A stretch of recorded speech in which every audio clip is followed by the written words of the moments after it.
ஆண்டவரும் இரட்சகருமாகிய இயேசு கிறிஸ்துவின் நாமத்தில் உங்களுக்கு என் அன்பின் வாழ்த்துதல்கள். இன்றைக்கி இந்த வீடியோவில் தாழ்மை குறித்து சில காரியங்களை உங்களோடு பகிர்ந்து கொள்ள வேண்டும் என்று நான் விருப்பப்படுகின்றேன். அதற்கு ஆதாரமாக நான் எடுத்துக்கொள்ளும் வசனம் மத்தேயு எழுதின சுவிசேஷம் 23வது அதிகாரம் அதனுடைய 12வது வசனம். மத்தேயு 23:12. ஆண்டவராகிய இயேசு கிறிஸ்து ஜனங்களையும் சீஷர்களையும் பார்த்து இப்படி சொல்லுகிறார்: தன்னை உயர்த்துகிறவன் தாழ்த்தப்படுவான், தன்னை தாழ்த்துகிறவன் உயர்த்தப்படுவான். அப்போ அதுதான் பாருங்கள், தாழ்மையினுடைய ஃபண்டமெண்டல் பிரின்சிபல் என்னன்றதை ஆண்டவர் இங்கே நமக்கு காண்பிக்கின்றார். Whoever exalts himself will be abased or humbled. அது ஆண்டவர் சொன்ன வார்த்தை. அதில் எவ்வளவு கருத்து இருக்குன்னு பாருங்கள். 138வது சங்கீதத்தினுடைய 6வது வசனத்தில் நாம் இப்படி வாசிக்கிறோம்: மேட்டிமையானவனை கர்த்தர் தூரத்தில் அறிகிறார். அவன் பக்கத்தில் கூட வர வேண்டாம். அவன் தூரத்தில் இருக்கும் பொழுதே அவனுடைய உள்ளம் எப்படி இருக்கிறது, அவனுடைய இருதயம் அகந்தையினால் நிரம்பி இருக்கிறது என்பதையெல்லாம் கர்த்தர் அறிந்திருக்கிறார். அதுதான் அந்த வசனம் சொல்லுகிறது. இப்போது pride goes before a fall அப்படின்னு பொதுவாக நம்ம ப்ராவர்ப்ஸ் எல்லாம் கேள்விப்பட்டிருக்கோம், பழமொழியெல்லாம் நம்ம கேட்டிருக்கோம். பெருமை என்பது ஒரு மனிதனுடைய இருதயத்தில் அவனுடைய மாம்சத்தை குறித்து வரும், அவன் வைத்திருக்கும் ஐஸ்வர்யங்களை குறித்து வரும், அவனுக்கு இருக்கும் ஞானத்தை குறித்து வரும், அவனுக்கு சுற்றிலும் இருக்கும் ஆள் பலத்தை குறித்தும் வரும். அப்போ இந்த 4 காரியங்கள் மூலமாக ஒருவனுக்கு பெருமை வர வாய்ப்புண்டு. அப்போது இந்த 4 காரியங்களும் நம்முடைய மன அபிப்பிராயத்தில் இது எனக்கு சிறந்ததாக இருக்கிறது என்று நாம் நினைத்தாலே பெருமை உள்ளே புகுந்து விட்டது என்று நாம் தெரிந்து கொள்ள வேண்டும். எனக்கு ஏராளமான பேங்க் பேலன்ஸ் இருக்குது, ஃபிக்ஸட் டெபாசிட்ஸ் நிறைய வச்சுருக்கேன், என்ன சூழ்நிலை வந்தாலும் நான் பார்த்து விடுவேன், ஒரு கை பார்த்து விட முடியும் என்ற ஒரு மனநிலைமை நமக்கு வந்தாலே அதுதான் பெருமை. இல்லைன்னா எனக்கு ஒரு பிரச்சனைன்னா எனக்காக குரல் கொடுக்கறதுக்கு இத்தனை பேர் இருக்காங்க அப்படின்னு நம்ம நினச்சோம்னாலும் அதுவும் மனுஷங்க மேலே நம்ம வைக்கிற அந்த நம்பிக்கை, அதன் மூலமாகவும் பெருமை வரும். நம்முடைய நம்பிக்கை எல்லாமே நம்மை சிருஷ்டித்த தேவனிடத்தில் இருக்கணும், கர்த்தராகிய ஆண்டவரிடத்தில் இருக்கணும். அதை தான் ஆண்டவர் விருப்பப்படுறார். உனக்கு என்ன இருந்தாலும் சரி, என்ன இல்லைனாலும் சரி, அவரே எனக்கு அடைக்கலம் என்று நீ இருக்க முடியும் என்றால் நீ பெருமைக்கு நீங்களாகி கர்த்தரையே சார்ந்து வாழ முடியும் என்று தான் வேத புஸ்தகம் நமக்கு திரும்ப திரும்ப காண்பிக்கின்ற ஒரு கருத்து. தாழ்மை உள்ள ஒரு மனிதனிடத்தில் இருக்க வேண்டிய 5 குண நலன்களை குறித்து இந்த வீடியோவில் உங்களோடு ஒரு சின்ன செய்தியாக பகிர்ந்து கொள்ள வேண்டும் என்று நான் விரும்புகிறேன். அதற்கு முன்பதாக 138வது சங்கீதத்தில் நம்ம பார்த்தோம், மேட்டுமையானவனை கர்த்தர் தூரத்தில் அறிகிறார் என்று பார்த்தோம். ஆனால் எப்பொழுது நாம் தாழ்த்துகிறோமோ அப்பொழுது கர்த்தருடைய கிருபை நமக்கு கிடைக்கின்றது என்று வேதம் சொல்லுகிறது. 2 நாளாகமத்தில் 12வது அதிகாரம் அதனுடைய 7வது வசனம் இப்படி சொல்லுகின்றது. 2 நாளாகமும் 12:7. அவர்கள் தங்களை தாழ்த்தினதை கர்த்தர் கண்டபோது கர்த்தருடைய வார்த்தை செமாயாவுக்கு உண்டாகி அவர் சொன்னது: அவர்கள் தங்களை தாழ்த்தினார்கள், ஆகையால் அவர்களை அழிக்க மாட்டேன். என் உக்கிரம் சீஷாக்கை கொண்டு எருசலேமின் மேல் ஊற்றப்படாதபடிக்கு அவர்களுக்கு கொஞ்சம் சகாயத்தை கட்டளையிடுவேன் என்று ஆண்டவர் சொல்லுகிறார். இந்த சம்பவம், இந்த வசனம் ரெகோபயாமுடைய காலத்தில் நடக்குது. ரெகோபயாமுடைய காலத்தில் அந்த அதிகாரம் இப்படி தான் ஆரம்பிக்குது. ரெகோபயாம் சாலமோனுடைய மகன். அவன் ராஜ்யத்தை திடப்படுத்தி தன்னை பலப்படுத்தி கொண்ட பின்பு அவனும் அவனோட இஸ்ரவேலர் அனைவரும் கர்த்தருடைய நியாயப்பிரமாணத்தை விட்டு விட்டார்கள் என்று பார்க்கிறோம். எப்பொழுது கர்த்தரே தங்களுடைய அடைக்கலம் என்பதை அவர்கள் விட்டு விட்டார்களோ அப்பொழுது அவர்களுக்கு விரோதமாக சத்துரு எழும்புகிறதை பார்க்கிறோம். கர்த்தர் அவர்களுக்கு விரோதமாக ஒருவனை எழுப்ப பண்ணுகிறார். எகிப்தின் ராஜாவாகிய சீஷாக்கு 1200 ரதங்களோடும் 60,000 குதிரை வீரரோடும் எருசலேமுக்கு விரோதமாய் வந்தான் என்று பார்க்கிறோம். அப்போது ஆண்டவர் தீர்க்கதரிசியை அனுப்புகிறார், செமாயா என்னும் ஒரு தீர்க்கதரிசியை அனுப்புகிறார்.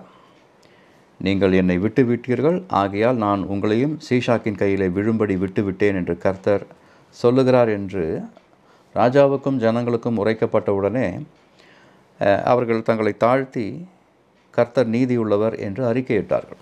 அந்த ஒரு காரியத்தை நிமித்தமாக, அவர்கள் செய்த அந்த ஒரே ஒரு காரியத்தை நிமித்தமாக தேவன் சொல்லுகிறார், நான் அவர்களை அழிக்க மாட்டேன். என் உக்கிரம் சீஷாக்கை கொண்டு எருசலேமின் மேல் ஊற்றப்படாதபடிக்கு அவர்களுக்கு கொஞ்சம் சகாயத்தை கட்டளையிடுவேன் என்று கர்த்தர் சொல்லுகிறார். இப்போ பாருங்கள், அவர்கள் தங்களை தாழ்த்துவதை தவிர வேறு வழி இல்லை என்ற கட்டத்தில் தான் அவர்கள் தங்களை தாழ்த்துகிறார்கள். அதற்கே கர்த்தர் அவர்களுக்கு கொஞ்சம் சகாயத்தை கட்டளையிட்டார் என்றால், உண்மையாகவே அவர்கள் கர்த்தரையே நம்பிக்கையாக, அரணாக, அடைக்கலமாக கொண்டு வாழ்ந்திருந்தால் அவர்களுக்கு எவ்வளவு பெரிய ஒரு ஆசீர்வாதம் கிடைத்திருக்கும் என்று யோசித்து பாருங்களேன். அதே போல் 2 நாளாகமத்திலேயே 34வது அதிகாரம் அதனுடைய 27வது வசனத்தை கவனிப்போம். 2 நாளாகமம் 34 அதனுடைய 27வது வசனம். இங்கே நாம் இப்படி வாசிக்கிறோம்: இந்த ஸ்தலத்திற்கும் அதன் குடிகளுக்கும் விரோதமாக தேவன் சொன்ன அவருடைய வார்த்தைகளை நீ கேட்கையில் உன் இருதயம் இளகி எனக்கு முன்பாக நீ உன்னை தாழ்த்தி எனக்கு முன்பாக பணிந்து உன் வஸ்திரங்களை கிழித்து கொண்டு எனக்கு முன்பாக அழுதபடியினால் நானும் உன் விண்ணப்பத்தை கேட்டேன் என்று கர்த்தர் சொல்லுகிறார். கர்த்தர் எங்கெல்லாம் தம்முடைய ஜனங்கள் தங்களை தாழ்த்துகிறார்களோ அங்கெல்லாம் வந்து அவர்களுக்கு செய்ய வேண்டியதை செய்கிறதை நாம் வேத புஸ்தகத்தில் முழுவதும் பார்க்க முடியும்.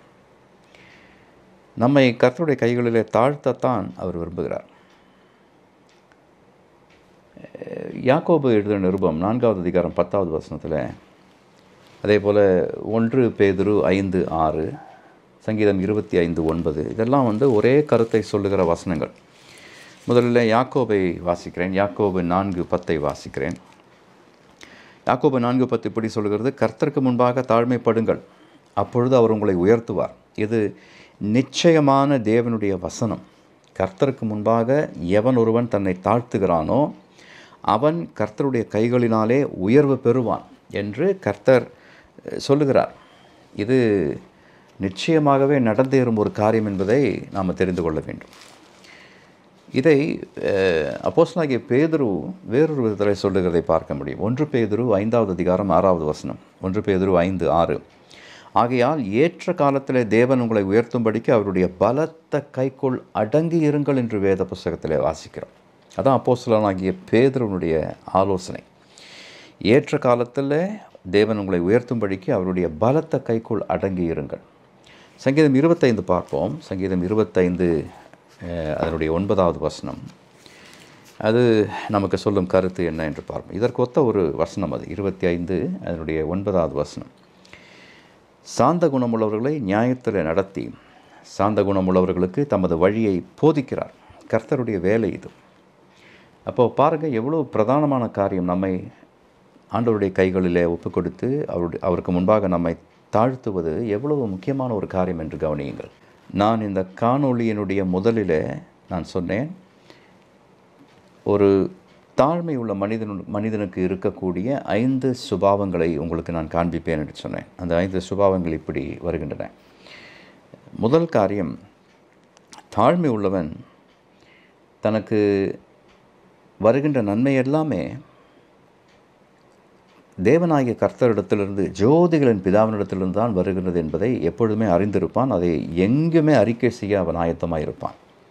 A humble man will acknowledge that every good thing comes from God, the Father of glory. மகிமையின் தேவனிடத்திலிருந்து, ஜோதிகளின் பிதாவினிடத்திலிருந்து அவனுக்கு நன்மை வருகின்றது என்பதை அவன் எப்பொழுதுமே அறிக்கை செய்வான். அதுதான் தாழ்மை உள்ளவனுடைய முதல் சுபாவம்.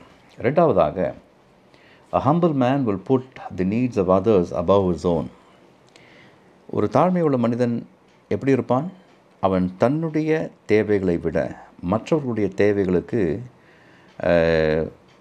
அதிக கனத்தை கொடுப்பான். he will put others before himself. நான் என்னுடையது என்று சுயநலமாக அவன் வாழ மாட்டான். அவனுடைய காரியங்களை அவன் கவனிப்பான். ஆனால் அதற்கும் முன்பதாக மற்றவர்களுக்கு என்ன தேவை என்பதை பார்த்து செய்வதிலே கருத்தாயிருப்பான் தாழ்மை உள்ளவன். மூன்றாவதாக, A humble man will be totally dependent on God.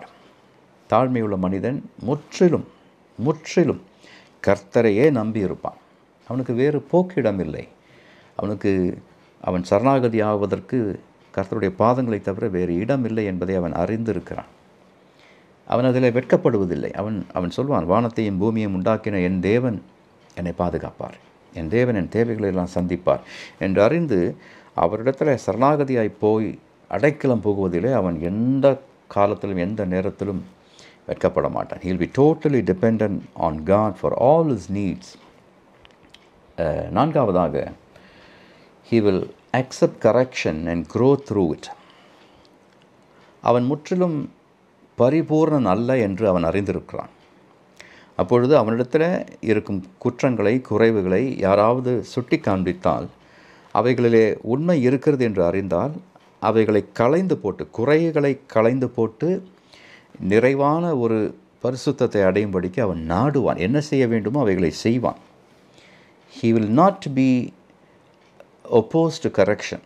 என்னை யாரும் திருத்த முடியாது, என்னை யாரும் திருத்த வேண்டாம், எனக்கு எல்லாம் தெரியும் என்றெல்லாம் அவன் சொல்லவும் மாட்டான், நினைக்கவும் மாட்டான். கடைசியாக ஐந்தாவதாக, he will give all glory and honor to God alone. தன்னுடைய வாழ்க்கையில் நடக்கின்ற நடக்கப் போகின்ற எல்லா காரியங்களுக்கு பின்னாலும் கர்த்தருடைய கரம் இருக்கிறது என்பதை அவன் எப்பொழுதுமே அறிந்து அவருக்கு மட்டுமே கனத்தையும் மகிமையும் செலுத்துவான். இப்போ இந்த 5 காரியங்கள் நம்முடைய வாழ்க்கையில் இருக்கிறதா என்று கொஞ்சம் யோசித்து பார்ப்போம். இந்த செய்தியை நீங்கள் இன்னும் ஒரு விசை வேண்டுமென்றால் இன்னும் ஒரு விசை கேட்டு, கர்த்தருடைய வசனத்தை எல்லாம் கேட்டு, நான் சொன்ன இந்த 5 காரியங்கள் உங்களில் இருக்கிறதா என்று கேட்கிற நீங்களும், என்னில் இருக்கிறதா என்று பிரசங்கிக்கிற நானும் யோசித்து பார்க்க வேண்டும்.